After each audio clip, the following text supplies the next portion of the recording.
पंडितों की महिलाओं के साथ उत्पीड़न किसने किया था? हिंदुओं ने किया था।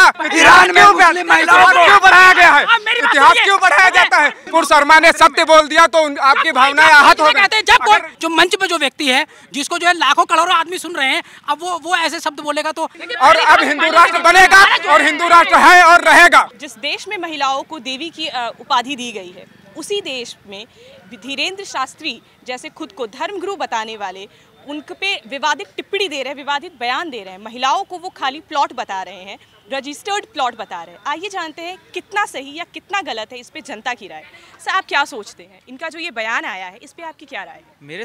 मेरे समस्या की बयान है, जैसे इन्होंने हिंदी भाषा में बोला। ऐसे भाषाओं की अपनी अपनी व्याकरण है, अपना अपना समझने का तरीका है। लोग कैसे समझाते हैं।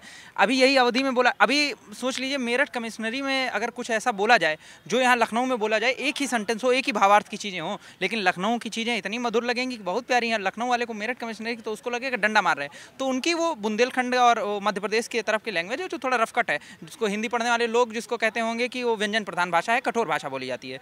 तो उसमें अगर बोल रहे हैं और वहाँ की संवाद की अपनी अपनी शैलियाँ हैं, तो उन्होंने अगर उपमा उसकी प्लाट से ले ली है या किसी चीज़ से ले ली है, तो उसमें हमें लगता है कि ऐसा विवाद नहीं क्रिएट करना चाहिए। ये विवाद लोगों का है, विमर्श का विवाद है, तो इतना बड़ा वो नहीं। वो वहाँ के हैं, वहाँ के रहने वाले हैं, उन्होंने कोई पढ़ाई तो की नहीं है भाषा की। उन्होंने तो आपको ये नहीं लगता कि महिलाओं की भावना इस पे आहत हो सकती है, इससे वो दुखी हो सकती है उनके इस बयान से? अगर दुखी हो सकती हैं तो हम तो कहते हैं, हम तो हिंदी के विद्यार्थी हैं, हमारी हिंदी की ऐसी समस्या है तो हम सबसे पहले उनसे माफ़ी मांगते हैं अगर दुखी हो जाती हैं। लेकिन ये समस्या भाषा की समस्या है, ये वहाँ रहने से, वहाँ के अनुभवों की समस्या है, समझने की समस्या है। ये उस आदमी की समस्या नहीं है। वो उन्होंने कोई पढ़ाई थोड़ी की है कि भाषा की पढ़ाई की हो। उन्होंने धर्म शास्त्रों का अध्ययन किया है, वहाँ रहे हैं, उन्होंने बोला है, तो बोलने की भाषा में जितना आसान उनको लगा उन्होंने आसानी से बोल दिया। आप क्या कहते हैं इस पर? आपकी क्या राय है? सबसे पहले उनका ये बयान देना इस तरीके का, कितना आप इसे सही या कितना आप इसे गलत समझते हैं? सबसे पहले जय श्री राम साथियों, सभी को जय श्री राम।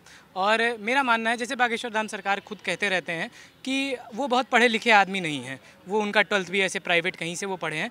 तो जैसा अभी छोटे भाई ने मेरे बताया कि शब्दों का चयन उनका ठीक नहीं रहा होगा, लेकिन उनकी मंशा कहीं गलत नहीं रही होगी। बागेश्वर धाम सरकार लगातार, अभी जैसे आप देखेंगे तो एक कार्यक्रम उनका चलता है जिसमें वो गरीब घर की बच्चियों को, बहनों की लगातार शादी करवाने का काम कर रहे हैं। ये उनके बागेश्वर धाम सरकार जो वहाँ का मध्य प्रदेश में स्थित है, उसका एक कार्यक्रम बन चुका है आज के समय में। उसकी दिनचर्या में ये चीज़ें आ चुकी हैं कि हर छठे महीने वो ऐसे 100 बहनों की, 1000 बहनों की शादियाँ करवा रहे हैं। उनको सारी चीज़ें शादियों में जो दी जाती हैं वो दे रहे हैं। तो उनकी मंशा ऐसे कहीं गलत नहीं रही, उनके शब्दों का चयन। इतने बड़े अपने आप, वो इतने बड़े हस्ती हैं, धर्मगुरु हैं, जहाँ पे वो बजरंगबली को अपना आदर्श मानते हैं, वो उस हिसाब से आप कैसे देखते हैं इस चीज़ को कि क्या ऐसे अपने आप को धर्मगुरु बता रहे हैं वो, इस पर से ऐसे विवादित बयान?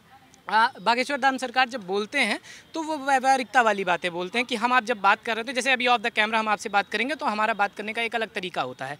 तो जब बागेश्वर धाम सरकार बात करते हैं तो नो फिल्टर जोन में चले जाते हैं। वो ऐसे, उनके राजनीतिक समझ नहीं है कि क्या बात बोलनी चाहिए, क्या बात नहीं बोलनी चाहिए, कहाँ पीछे रहना चाहिए, पर्दे के पीछे वाली बात कौन सी है। तो वो राजनीतिक व्यक्ति नहीं है, वो सनातनी हैं, वो धार्मिक व्यक्ति हैं। तो उनके जो दिल में बात आती है वो कह देते हैं बिना शब्दों के बारे में सोचे। लेकिन उनको इस पर ध्यान देना चाहिए कि ऐसे शब्द ना चुने जिससे किसी की भावनाएं आहत हों। ऐसे शब्द ना चुने जिससे किसी की भावनाओं का आहत हो। आप बताएं, आप क्या सोचते हैं इस पे? पहले सभी को जय श्री राम। मैं शशि प्रकाश मिश्रा लखनऊ विश्वविद्यालय का छात्र हूँ और ये कोई प्रोपेगेंडा नहीं है। महाराज इतने सात्विक विचारधारा के व्यक्ति हैं, इतने मर्यादित हैं, लोगों को खुद ही शिक्षित करते हैं।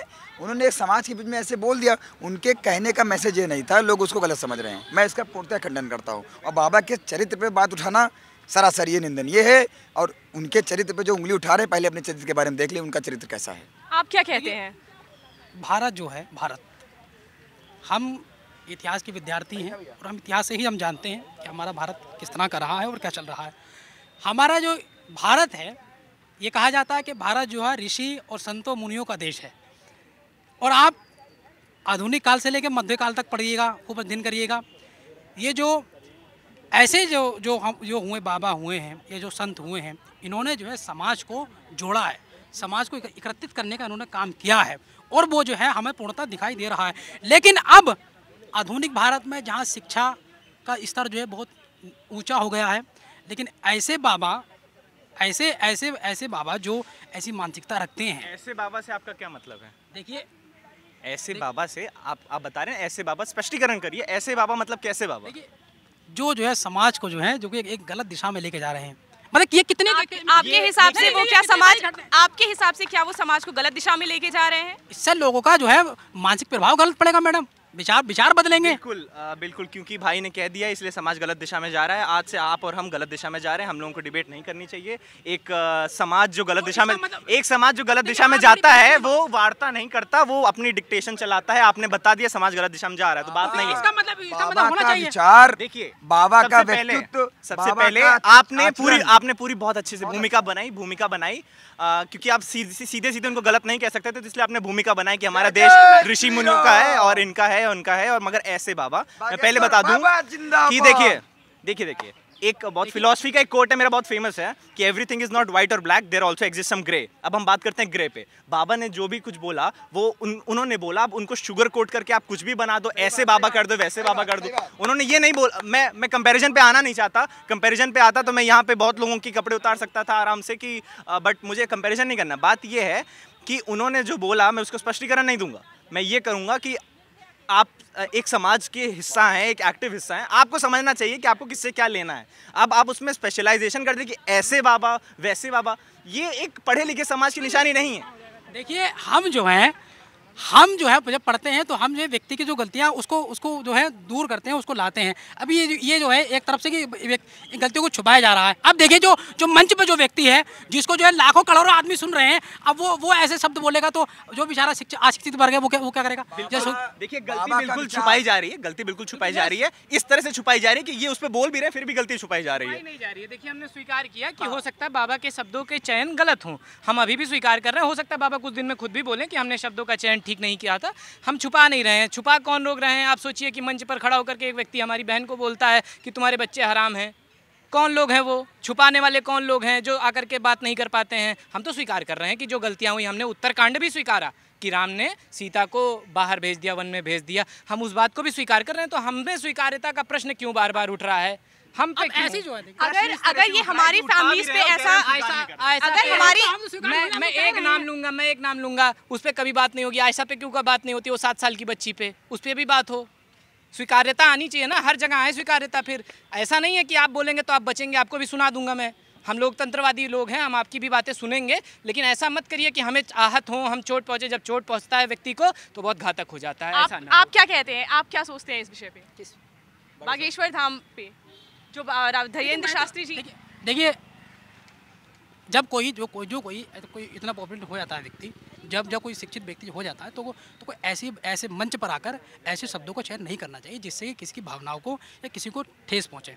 और यकीनन मगर हास्यास्पद बात ये है कि भावना को ठेस ऐसे पहुंचती है कि जो चश्मा लगा हुआ है वो सिर्फ एक जगह भावना को ठेस पहुंचते देखता है, दूसरी जगह तो वो दिखता ही नहीं है। वो कहता है वो हमारा आंतरिक मामला है, मगर जब दूसरी जगह होता है तो भावनाओं को ठेस होती है। ये भारत का लोकतंत्र है और ये यही पॉसिबल हो सकता है। भावनाएं किसकी ठेस हो रही है? जो सनातन में विश्वास रखने वाले लोग नहीं है। कमाल की बात तो ये है, सनातन में विश्वास रखने वाले हम हैं। बाबा में एक सेकंड बोलने दीजिए, बात किसी कम्युनिटी में विशेष में नहीं हो रही है।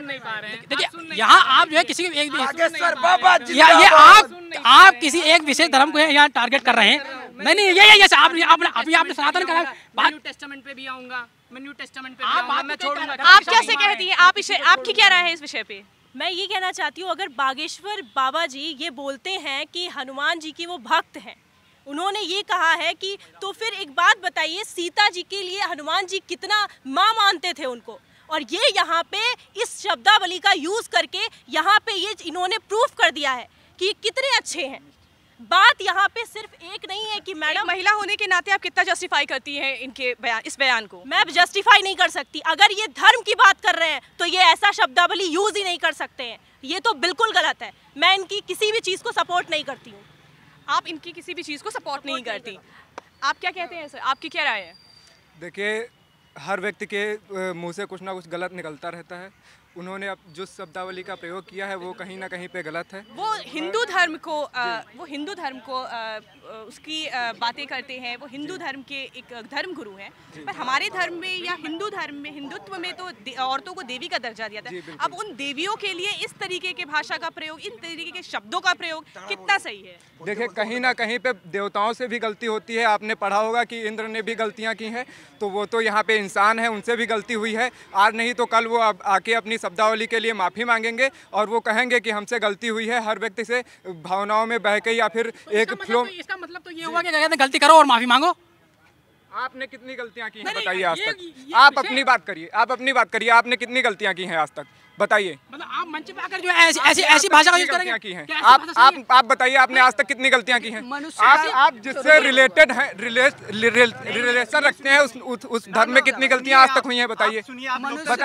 मनुष्य का स्वभाव है गलतियां करना।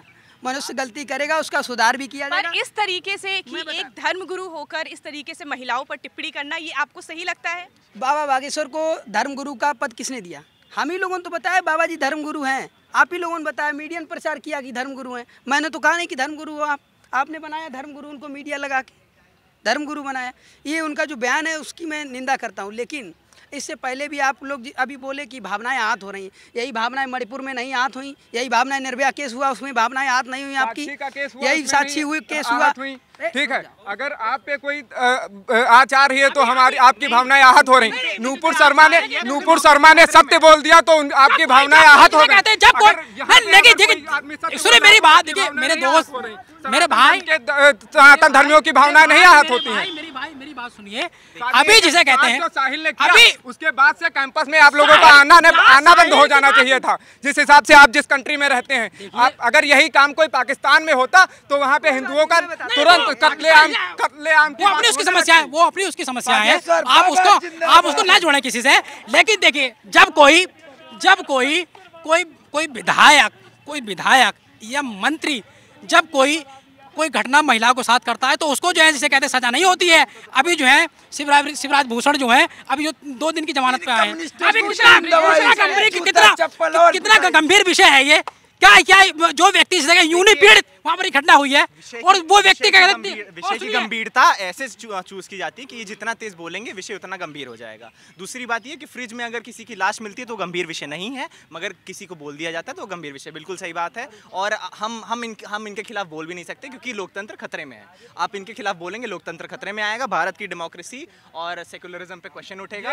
ये वही लोग हैं जिनको 1976 से पहले तक भारत सेकुलर नहीं लगता था, इसलिए शायद कॉन्स्टिट्यूशन में फिर से ऐड कर दिया गया 42nd अमेंडमेंट में कि भारत सेकुलर है। ये वही लोग हैं जिनके हर दूसरी बात पे जिनको यूनिफॉर्म सिविल कोड के नाम पे डर लगता है। हम तो चाह रहे क्या है, हम तो चाह रहे थे ये समान संहिता जो अधिनियम है। देखिए समान संहिता जो अधिनियम है, ये अगर जिसे कहते हैं अगर हम एक धर्म को न देखकर बाकी अगर देखिए हमारा जो हम देख भी नहीं रहते। आपने बोला ऐसे बाबा, बता रहा हूँ।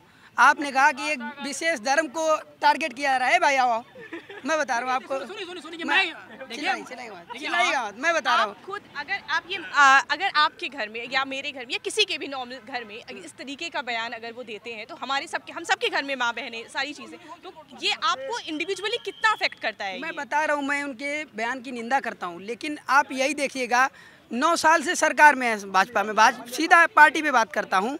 9 साल से सरकार में है। आप बताइए कितने मौलवियों को डंडे से पीट के मार दिया गया? बताइए किसी सलमा का कुछ हुआ हो बताइए। लेकिन यही बताइए, आप साहिल का केस देख लीजिए और भी केस देख लीजिए, जाने कितने बोरोफ ले लिए। ऐसे अपराधियों की क्यों नहीं कानून नहीं बनता? क्यों इनको सजा में नहीं डाला जाता? ऐसी घटनाएं क्यों आ रही हैं? बागेश्वर वाले बाबा जो कहते हैं वो सही कहते हैं।